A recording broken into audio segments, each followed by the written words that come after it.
মাননীয় স্পিকার, আসসালামু আলাইকুম।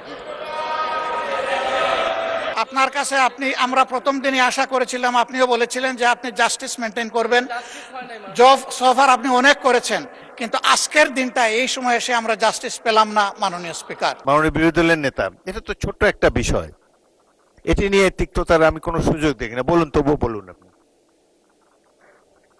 মাননীয় স্পিকার, ওনারা বলেছেন যে অধিকতর যাচাই বাছাই করে আগামীতে আরো সুন্দর বিল আনবেন, কিন্তু ওনারাই আবার বলছেন যে আজকে রাত্রে 12টায় টাইম শেষ। তার মানে টাইম শেষ হওয়ার সাথে সাথে সব ল্যাপসেস অটোমেটিক্যালি শেষ, এগুলার আর কোনো কার্যকারিতা থাকছে না, এগুলা অটোমেটিক্যালি ল্যাপস হয়ে যাচ্ছে। কোনগুলা? যেগুলা বিশেষ জাতীয় গুরুত্বপূর্ণ, সেই সবগুলাই রয়ে গেল ওই কাতারে।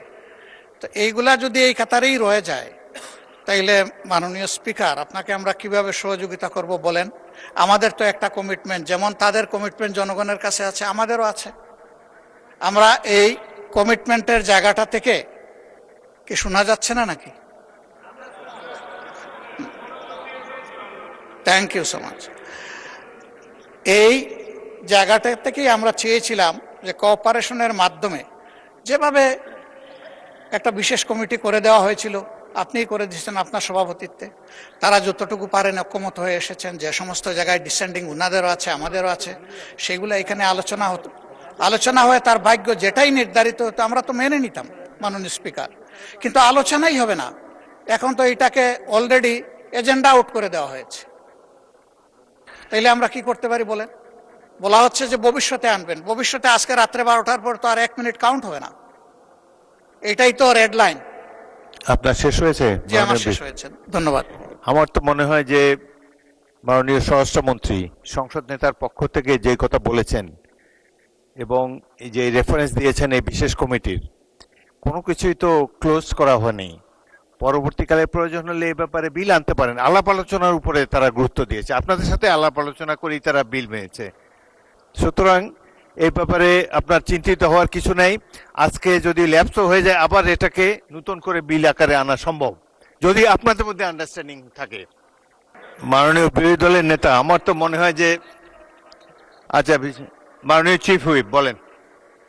মাননীয় স্পিকার, চিফ হুইপকে একটু শুনেন। মাননীয় স্পিকার, বিরোধী দলীয় নেতা, মাননীয় স্পিকার, বিরোধী দলীয় নেতা যে কথা বলেছেন আর আপনি যে কথা দেখিয়েছেন বলেছেন, দে আর স্পিরিট অফ কোঅপারেশন। অ্যাকচুয়ালি আমাদের মাননীয় আইনমন্ত্রীর কথা বলেছেন, মাননীয় স্বরাষ্ট্রমন্ত্রীর কথা বলেছেন, এবং আমাদের নেতার সাথেও কথা বলেছি, সংসদ নেতার সাথে। বিষয়টা হলো এই যে এখানে এই পৃষ্ঠের মধ্যে রিপোর্টে আছে, আমরা রিপোর্ট নিয়ে বসে থাকলাম বা থাকলাম না এরকম নয়। আমরা চাচ্ছি, আমি মাননীয় সদস্য আপনার দৃষ্টি আকর্ষণ করছি, আমরা চাচ্ছি একটা সমঝোতা হোক এবং সমঝোতার ভিত্তিতে হোক। আমাদের তরফ থেকে আগামী সংসদে, আগামী সেশন তো ইনশাল্লাহ বাজেট সেশন হবে, বাজেট সেশনে সবগুলো বিল আসবে ইনশাল্লাহ, সবগুলো বিল আসবে, তখন আপনারা সময় পাবেন এখানে, এবং এই সবগুলো বিলই আগামী বাজেট সেশনে আসবে। সুতরাং সেখানে যেমন আপনারা আলোচনার সুযোগ পাবেন এবং এখানে কন্ট্রিবিউট করার সুযোগ পাবেন। মাননীয় বিরোধী দলের নেতা চিফ হুইপ অ্যাসুরেন্স দিয়েছে প্রত্যেকটা বিল আগামী সেশনে আসবে। I think this should satisfy you. প্রত্যেকটা বিলই আগামী সেশনে আসবে। বিরোধী দলের নেতাকে মাইক দেন, মাইক দেন। আস্থা হারানো অবস্থায় এখানে বসা মিনিংলেস। ও আপনারা you are determined to stage a walkout. এখানে ট্রাস্ট মেইনটেইন করা হয়নি, এটা আমাদের দুঃখ যে আমরা এই দুঃখ নিয়ে এখন ওয়াক আউট। না, আপনারা যদি ওয়াক আউট করার জন্য আগে প্রথমে সিদ্ধান্ত নিয়ে থাকেন, মোস্ট ওয়েলকাম, নো প্রবলেম। না না, democracy is a rule by majority. এটা মাননীয় স্পিকার, এটা আরো দুঃখ পেলাম, এই কথাটা আরো দুঃখ পেলাম। আপনার কাছে আমরা প্রথম দিনই আশা করেছিলাম, আপনিও বলেছিলেন যে আপনি জাস্টিস মেনটেন করবেন।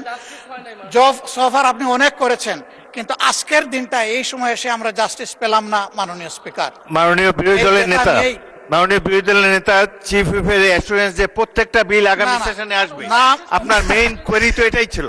বিশেষ প্রত্যেকটা বিল আসছে, বিশেষ কমিটিতে অ্যাসুরেন্স, উপদেষ্টা কমিটিতে অ্যাসুরেন্স, সবই তো উলটপালট হয়ে যাচ্ছে একটা অংশ।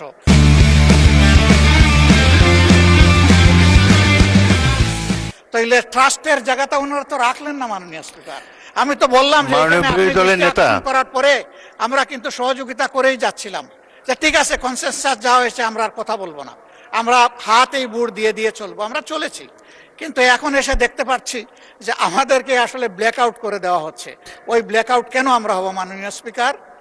মাননীয় বিরোধী আমরা তো দলের নেতা, blackout হতে আপনার চাই না।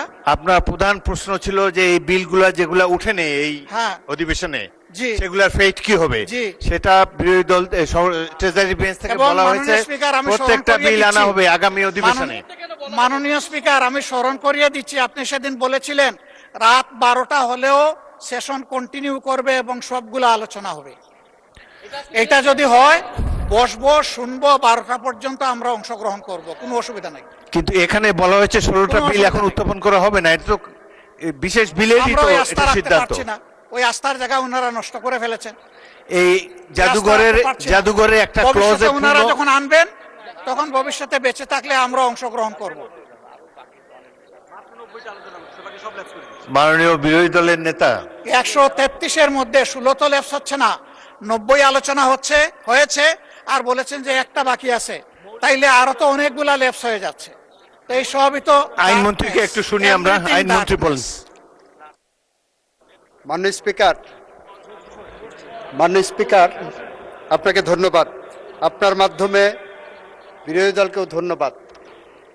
উনি যে অঙ্কটা কষেছেন 133টার মধ্যে 90 আর একটা 91 হয়, আর তার সাথে 16, তাহলে 100 কয়টা হয়? 107টা হয়। মাননীয় স্পিকার, আমি আপনার মাধ্যমে মাননীয় বিরোধী দল নেতাকে বলছি, এক একটা বিলের মধ্যে এমনও আছে 3টা-4টা অর্ডিন্যান্স ইনক্লুডেড আছে। ফলে 133টার যদি হিসাব করা হয়, এই 91টার মধ্যে ওই 16টা বাদ দিয়ে সবগুলো ইনক্লুডেড। মাননীয় স্পিকার, ওই 16টার ব্যাপারে বলছেন জাতীয় গুরুত্বপূর্ণ অনেক অধ্যাদেশ আছে। আমিও মনে করি জাতীয় অনেক গুরুত্বপূর্ণ অধ্যাদেশ আছে। ওনাদের সাথে আমাদের কথার পার্থক্যের জায়গাটা হলো, ওনারা বলছেন এইগুলো নিয়ে আলাপ আলোচনার দরকার, আমরাও বলছি দরকার। ইতিমধ্যেই এই পার্লামেন্টে ওইগুলোর উপর ডিবেট হয়েছে মাননীয় স্পিকার, পরশুদিনই, গতকালকে অথবা পরশুদিন, গতকালকেই মানবাধিকার কমিশনের আইনের উপর ডিবেট হয়েছে, সুপ্রিম কোর্ট সচিবালয় আইনের উপর ডিবেট হয়েছে, সুপ্রিম কোর্টে বিচারক নিয়োগ আইনের উপর ডিবেট হয়েছে। গুম কমিশনের বিষয়ে কি কারণে গুম কমিশন আমরা আরো বেশি বাছাই করব সেটা আমরা বলেছি। সুতরাং ওনারা ডিবেট করার পরে ভুলে গেছেন যে ওনারা ডিবেট করেছেন।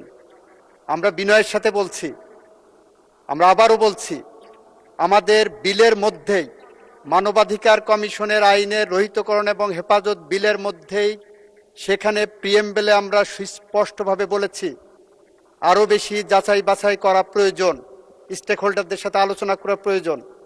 আমরা সুপ্রিম কোর্ট বিচারালয় সচিবালয়ের যে বিলটা নিয়ে এসেছি সেই বিলের প্রিএমবেলের মধ্যে একই কথা বলেছি। সুপ্রিম কোর্ট বিচারক নিয়োগ আইনের যে বিলটা এনেছি সেখানেও একই কথা বলেছি। এবং এইটার উপরে ওনাদের পক্ষ থেকে আপনি 10 মিনিট, 12 মিনিট, 15 মিনিট করে সময় দিয়েছেন, ওনারা ডিবেটে অংশগ্রহণ করেছেন। আজকে এসে হঠাৎ করে বলছেন আমরা ডিবেট করতে পারিনি ওইগুলোতে। আজকে এসে বলছেন 91টা বিল পাশ হলো, তাহলে 133টার বাকিগুলো কি হলো?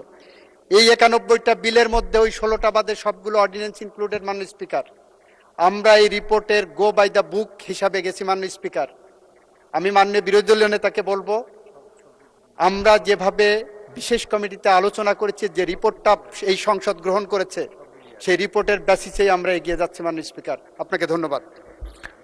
ধন্যবাদ। মাননীয় বিরোধী দলের নেতা বলুন। ইনশাআল্লাহ আরো দেখা হবে, এখানেই দেখা হবে। তবে আজকের মতো দুঃখ নিয়ে আমরা ওয়াক আউট করছি। আসসালামু আলাইকুম।